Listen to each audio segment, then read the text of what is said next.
Hello everybody, welcome to the video 5 for the Cumulative Review Packet 15. We're starting here with number 39. What our goal is to graph a quadratic equation. I know it's quadratic because it's x squared, and I know that quadratic equations are parabolas. Because the first term is positive, I know that my parabola is going to be facing upwards as a start gut instinct. And we want to graph this using the x-intercepts or the roots, the vertex, and the y-intercept. And a table if needed. In this case, it probably will not be. So if I'd like to find the roots or x-intercepts, anything along the x-axis is something comma 0, which means that y equals 0. So my original equation would become 0 equals 2x squared plus 4x minus 6. Now, as a nice little surprise here, recently we've been doing a lot of examples that involve the quadratic formula. I believe this one does factor, so we can avoid that completely. 0 equals, let's take a GCF of 2 out, x squared plus 2x minus 3. I then can divide both sides by 2, so I'd have 0 equals x squared plus 2x minus 3, because these really cross out. Let's see if this factors. Two numbers that multiply to be 3 and add to be 2. 3 and 1 plus 3 minus 1. Which means my two roots are actually x equals -3 and x equals +1. So I'm going to come down here, write them as -3 comma 0 and 1 comma 0. I'm going to graph that up here. 1 0, -3 0. If I'd like to find the vertex, this again is in the middle of your two roots you just found. So if we're talking about middle, we're talking about an average. So we would take -3 plus 1 divided by 2, or -2 over 2 to get -1. So -1 is going to be right in the middle. Some of you might have just counted and looked at that. So my vertex is currently -1 comma something. Again, to find that y value, we would take the -1 and plug it back into the original equation. The y equals 2x squared plus 4x minus 6. So y would equal 2 times -1 squared plus 4 times -1 minus 6. -1 squared, doing the order of operations correctly, is +1. +1 times 2 is 2, plus -4 minus 6, which is really -4 minus 6. 2 minus 4 is -2, minus 6 is -8. So my vertex is at -1, -8. My y-intercept is anything along the y-axis, and that's always in the format 0 comma something. So x is always 0. So if I have my original equation here, I would plug in 0 every time I see an x. And if I do that, this becomes 0, this becomes 0, and so I'm left with just minus 6. So my y-intercept is 0, -6, and I can graph that here. And so if I look at my graph, this does look like it's going to be a right side up parabola. I have to go through all these points. There's a root, turn at the vertex, go through the y-intercept, go through the other root, and that would be a general sketch of my parabola. Now that I have my parabola sketch, I can find my axis of symmetry. That's the line that cuts the parabola in half. So the line that cuts this parabola in half there, wish I could draw a nice straight line, that'd be awesome, is there at -1. Because it's a vertical line, it would be x equals -1 as the axis of symmetry. And yes, that is the x coordinate of your vertex. There's a connection there. Is my vertex a max or a min? Well, my vertex is at the bottom, so it is a minimum value. My domain of this parabola, or any parabola, it goes forever to the left and forever to the right. So my domain is -infinity to +infinity. My range, however, is always bottom up. So my range, if I look at my parabola, starts down here at -8, and then it goes all the way up to infinity. So my range would look like this. Bracket, -8 to infinity.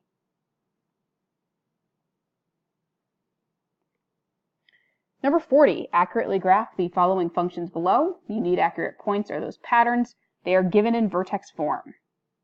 So if I look at 40, I notice that again, my function is squared, which means that I have a parabola. Because there's nothing in front, I know my parabola has to be up, right side up. Describe the shifts that are happening. If I see x minus 1, that really means I'm going to the right 1 unit. And if I see minus 5 on the outside, I am going down 5 units. So if I start at 0, 0 and go right 1, down 5, this is where my vertex starts. Then it's because it's a parabola, I have a certain pattern that I follow. From here, I go over 1, up 1, over 1, up 1. From the vertex, over 2, up 1, 2, 3, 4. Over 2, up 1, 2, 3, 4. So my shape should look like a U facing upward.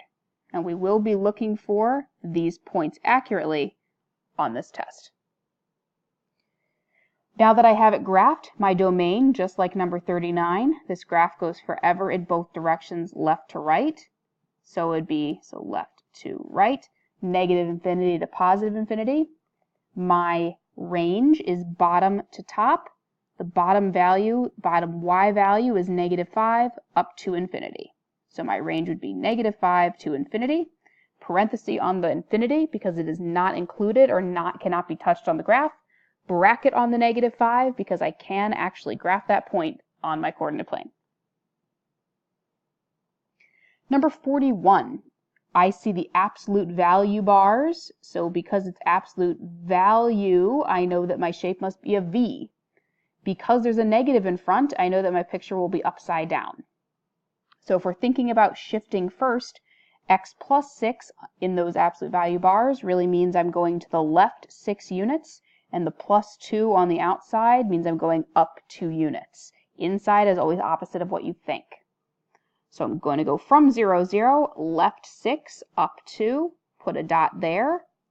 Then my pattern from there, because I'm facing downwards, would be down 1 over 1. So my shape would look like a V, like this. One thing I forgot earlier, I also should have said reflect or flip over the x-axis because that is the third transformation or shift that is happening. My domain of this absolute value is still negative infinity to positive infinity because I'm going forever left and right. My range bottom to top, this time I start down at negative infinity and then the highest y value I hit is up here at positive 2. There'd be a bracket there on that too. Number 42 is a square root function, which is a parabola on its side. So it's either going to look like this or going to look like that. Because there's a negative in front, I know it's going to look something like this. And they're always facing to the right in this class so far. So if I'm thinking about shifting, and that should say describe all the shifts from the parent function, if I see x plus 4, I'm really going to the left 4 units. I am going down 3 units, and I am reflecting, again, over the x-axis because of that negative. So this time, my vertex would start here at left 4, down 3, so right here. And then my pattern for this always has to deal with perfect squares. That we're doing 1, 1, plug in a 4 into square root, you get 2. Plug in a 9, you get 3. So because it's negative, I will be going right 1, down 1, then right 1, 2, 3, 4, down 2, 1, 2, 3, 4, 5, 6, 7, 8, 9, down 3. So now my graph would look like the bottom piece of a parabola, and that's the only part. The domain this time is not negative to positive infinity because it does not go forever left to right.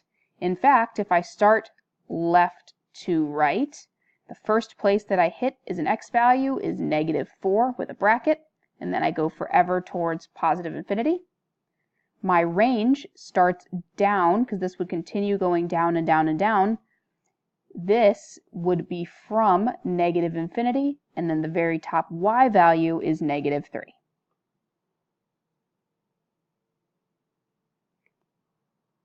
43 is going backwards. We are given the function, so we are given a parabola upside down. The vertex of this parabola is -5, -4, and I notice that the parabola is flipped. So I know that my equation, there's a negative in front. Because it's a parabola, I know it's squared. What this parabola is doing from 0, 0 is going to the left 5 and down 4. So when I see left 5, it's always the opposite of what I think. So it would be x plus 5 in the parentheses, and then down 4 would be -4 on the outside. So this would be my equation. I noticed on previous tests that a lot of you forgot the squared. Please be careful of that for this upcoming test. The second part is an absolute value of function. The vertex of this is over 3 up 5, which means I'm shifting from 0, 0, right 3, up 5, and the absolute value is facing upwards. So because it's absolute value, I know I need bars. There's no negative in front because it's up right side up. If I see right 3, that really means it's x minus 3 in the bars, and then plus 5 on the outside for the up movement. Number 44 is going to be an exponential function because it's something to a power, and so we'd use a table to plug these in. Now also, I think it is good to point out that if you see a +1, I know that this will be shifting up 1. It is good to consider for the range and asymptote as well. But if I plug the values into the table, I get 1/2 to the -2nd plus 1, 1/2 to the -1st plus 1, 1/2 to the 0th plus 1, 1/2 to the 1st plus 1, and then 1/2 to the 2nd plus 1. So this is good for exponent review. If I am raising 1/2 to the -2nd, that really means, if I come over here, that really means 1 to the -2nd over 2 to the -2nd, which would cause both of these to flip because they're negative exponents. So we'd have 2 squared over 1 squared, which is really 4 over 1. So this really becomes 4 plus 1 is 5. 1/2 to the -1st power really means 1 to the -1st over 2 to the -1st, which if flipped would become 2 to the 1st over 1 to the 1st, which is just 2. So this is 2 plus 1, or 3. So remember that negative exponents makes everything flip. 1/2 to the 0th is 1 plus 1. So my output is 2. 1/2 to the 1st is 1/2. 1/2 plus 1 is 1.5. 1/2 to the 2nd is really 1 squared 1 over 2 squared 4. 1/4 plus 1 is really 1.25. So if I plot these points, -2 up 5, -1 up 3, sorry about those getting a little covered over here, 0, 2, 1, 1.5, and then 2, 1.25. So my graph seems to start here and then get really close to this +1. So with that said, my y-intercept is at 0, 2. My asymptote is the line that I'm not crossing, which would be a horizontal line of y equals 1. The domain of this function is -infinity to +infinity, because my graph is going forever left and right. My range bottom to top.